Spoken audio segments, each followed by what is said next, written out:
Hey everybody, Todd Toven here, Las Vegas, Nevada. Sometimes I'm in the mood for breakfast. Sometimes I'm in the mood for a burger.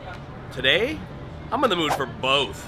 I'm gonna show you how to make the Morning Glory Burger.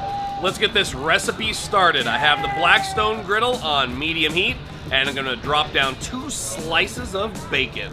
While the bacon's cooking, we'll get started with our patty. I have a traditional hamburger patty, and I'm gonna cut a hole in the center.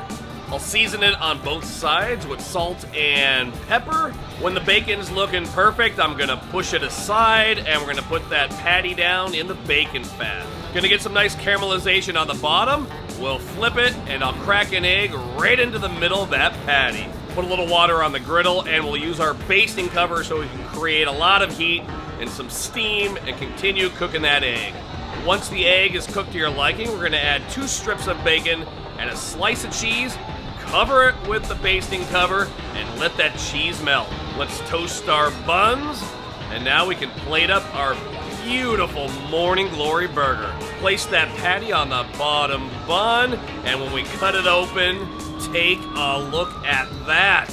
Breakfast in a burger, the best of both worlds. Let's give it a try. Crispy bacon, the cheese, that caramelized patty, I'm telling you what, the bun, toasted to perfection. Call it the Morning Glory Burger, and I did it on the Blackstone Griddle. Folks, we love seeing your pictures. Griddle Mania has hit the nation, so whether you're tagging us on Facebook, you're posting your pictures on Instagram, keep it up. I put an egg on a burger, but you can do any kind of crazy thing you want to do. Make sure you visit us at blackstoneproducts.com.